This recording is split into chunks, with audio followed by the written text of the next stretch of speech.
Let's flip to Romans and look at some of the language there and think about the differences that we see in that prescript from the terse prescript of Galatians that's then followed by a lot of rather strong language.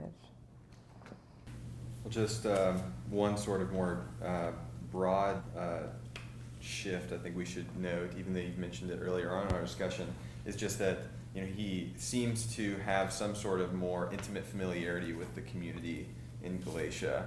He seems personally offended that they have turned away from this gospel that is the only true gospel. Whereas with the Romans, he doesn't seem to, he hasn't been there. He doesn't seem to know them, and so as he's starting out, he doesn't launch into this direct, like, how in the world could you possibly be turning away from this truth and this, that, and the other, and eases into it with a much more kind of tactful and rhetorically beautiful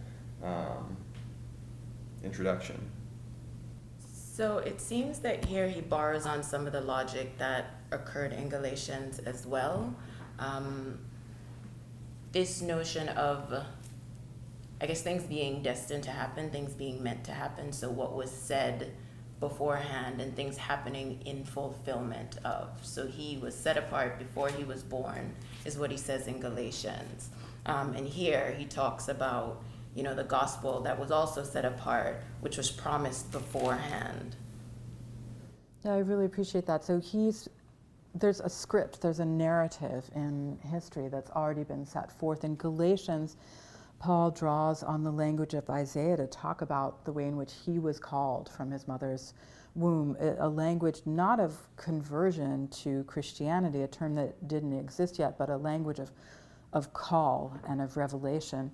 And here you're pointing out, some really important material. So in verse 2, he talks about the Holy Scriptures. And in the larger context of the course, we've been talking about the fact that by Holy Scriptures, he can't possibly be referring to the New Testament, right? So he's talking about the Scriptures of Judaism and the idea that this gospel, that there's some sort of larger narrative in history, that the gospel of God emerges, was promised beforehand in these Scriptures.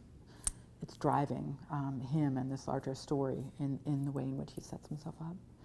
Other part of that story, what I find so great about this is how information rich it is. He's going to tell the whole story in just a short period of time, and that there's almost this need to set out this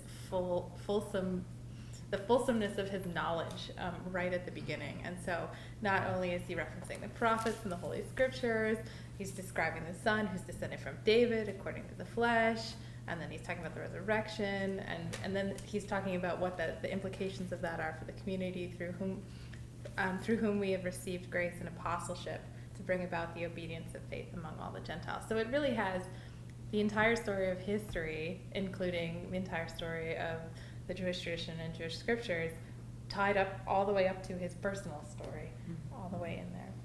So it does show how important knowledge is, like having knowledge, and also it being important where knowledge comes from. Like, is it human knowledge? Is it knowledge that comes from God? And how, at least for Paul, the ability to differentiate the two legitimizes him in what he's attempting to do. And also, I think as we talked before about what kinds of information we can get from these prescripts, about Paul's relationship to the communities. It's interesting that he feels the need that he has to pivot to this really global history of time kind of scope to insert himself into a story that makes sense to his audience as he understands them. So it's almost like with the Galatians, all he needs to say is, I'm an apostle that you guys know, and there are some other apostles who aren't real apostles, or other gospels that aren't real gospels, and why are you taking them seriously? I'm the one who's not from a human source. I'm coming from God, and that kind of thing. Here, the immediate reference is to the Holy Scriptures, to the Scriptures of Judaism. That is, what he can count on as the common ground between him and the Romans, in which he can inscribe himself and thereby, make sense of himself to his audience. Yeah, it's hard to even know where to start there. So one thing that what Greg just said reminded me of is the fact that when we were talking about Galatians, we didn't get to the part in Galatians where he refers to brothers and sisters falsely so-called who have come in and kind of created contention. There's another part in the text where he refers to the super apostles in a very sort of snide terminology, right? So on the one hand, he recognizes he's not the only apostle. There's James, the brother of Jesus. There are other people. On the other hand, he's sort of saying, well, who really are the brothers and sisters? Who really are the apostles? You don't get that. So there's not that tone of contention going on here. I don't know. Have you ever heard people who are sort of, you're speaking to an important audience and you're trying to present yourself well? You get that feeling in this prescript. I think that's what both Heather and Greg are saying, that he's presenting himself well. He's making sure that he offers definitions, right? The gospel of God, and then he sort of has a clause to say, which he promised beforehand, the gospel concerning his Son. Let me define for you the Son, not only the Son according to the flesh, but according to the Spirit. And then he gets to, through whom we have received grace and apostleship. It's a great kind of build-up where he does all of his homework. It's thought that this may be the one letter to, he doesn't say ecclesia right here in the prescript, right? He says to all of God's beloved in Rome who are called to be holy ones. You know, it's sort of also a great form of address, because they're not fighting words like in Galatians, right? He doesn't say, to the Galatians, you beloved of God. He says, you're listening to the wrong gospel. And here it's God's beloved who are called to be the holy ones, to a community that he likely doesn't know. Some have called this a letter of self-commendation, a letter where Paul feels that he needs to present exactly who he is and how he fits. I hate to use the language of marketplace. I think that might not be the right fit, but I think it's worth sort of tossing it out here. By reading Galatians, we actually saw that we can think that there's almost a mini marketplace of different apostles, different figures talking about the truth as they see it. And Paul says, no, that isn't the good news. I know the good news, you know the good news. And here we also get the sense that he is appealing to a community in Rome, or to communities in Rome. Later he does use the plural ecclesiae, that know something deep about Jewish scripture, right? And he is sort of setting up how his message fits within that deep knowledge of Jewish scriptures. In both Galatians and Romans, there's an explicit emphasis on Paul's self-understanding of his apostolic mission as the one for the Gentiles. Mm-hmm. But at the same time, both in Galatians and Romans, we can see how he situates his apostolic mission within the Jewish history, as seen in Galatians chapter 1 through 2, the short autobiography, and then in Romans prescript, the lengthy statement in from verses 2 through 6, which Heather read for us. So his apostolic mission is the one for the Gentiles, but at the same time, he really makes a best effort to figure out how it is related to the Jewish history from which he inherited. Let's talk a minute about the term that Chansak is bringing our attention to. This term in the RSV that I have in front of me, it's translated the nations. Mm-hmm. Heather, when you read it, you said the Gentiles. Either is absolutely fine. Any thoughts on that language or terminology? In Galatians 2, Paul refers to going to Jerusalem with Barnabas and Titus and having some sort of meeting there with some sort of leaders. And it's kind of unclear exactly what's at stake, though it does seem that it was a trial of some sorts, because he assures the Galatians that they went through all of this so that the truth of the gospel might remain with you. But in any case, late in Galatians 2, or rather in Galatians 2, 7 and following, he says that they see that I, Paul, had been entrusted with the gospel for the uncircumcised, just as Peter had been entrusted with the gospel for the circumcised. So it seems like there's some parsing in who gets to be the apostle or the one who is sent to different communities in Jesus' name. So then to flip back to Romans here, and we have this reference to Gentiles. On one reading, we could certainly take this as Paul staking out who his territory is. It is the uncircumcised, the Gentiles, who he has been sent to bring about the obedience of faith.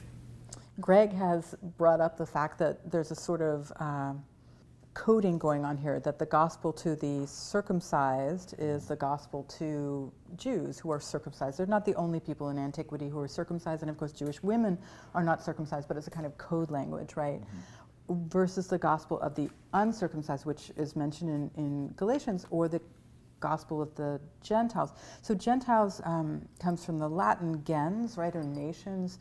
The term in the Greek is ethne, from which we get our term ethnicity. A nation. So it does seem like there's some sort of territory going on here, right? Who brings the message to the nations, and who brings it to those within Judaism? And in the passage that Greg called our attention to back in Galatians 2, it's a great kind of CV or vetting statement, right? A resume he's offering. After 14 years, I went up again to Jerusalem with Barnabas, taking Titus along with me. You read that. I went up by revelation, and I laid before them, but privately, before those who are of repute. We don't know who those are, right? It's a great sort of side note again from Paul. The gospel which I preach among the Gentiles, lest somehow I should be running or had run in vain. It's a checkup, right? It's a moment that he's asserting that he got the okay to do this. And then he says, but even Titus, who was with me, was not compelled to be circumcised, though he was a Greek. So he's already presenting his community as a kind of interracial, we could say, or interethnic community that that he's traveling with, and that this multicultural, kind of mini mission that he's offering is okay. It's considered a fine thing. And then presents himself to this community or communities he does not know, the ecclesiae in Rome, in the center of the empire, as part of this larger move to speak among the nations. And even furthermore, he doesn't discriminate among Gentiles. He says in, verse 14, I am a debtor both to Greeks and to barbarians, both to the wise and to the foolish. So it's even further expanding his message to the Gentiles. But the sort of exclusive inclusivity is interesting, right? Because it's the Greeks and the barbarians, the wise and the foolish. So how do we think about these parallels that are being made? What is it to be wise? What is it to be foolish? And what is implicit in some of that language? And how is a lot of that, or all of it, contextual? Yeah, thank you. So, Heather's pointing out that the terms, Greeks and barbarians are incredibly loaded terminology and ways of thinking in the ancient world. Who's a barbarian? A barbarian is someone whose language is unclear, who's bearded, who doesn't wear the right clothes. Who are the Greeks? Well, are they actually Greeks proper in the area that we would consider Greece, or Achaia today, Achaia today?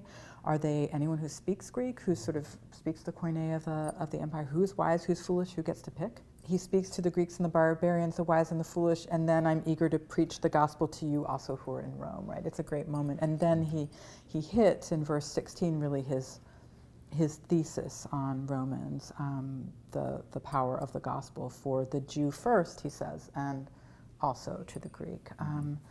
This moment where we see that idea again of apostleship to whom, what is the relationship of Jews to Greeks, what is the importance or possibility of bringing Gentiles, bringing the nations into a covenant with God, into the right to be people of God, into the right to share in the stories of the Jewish scriptures, as he just mentioned.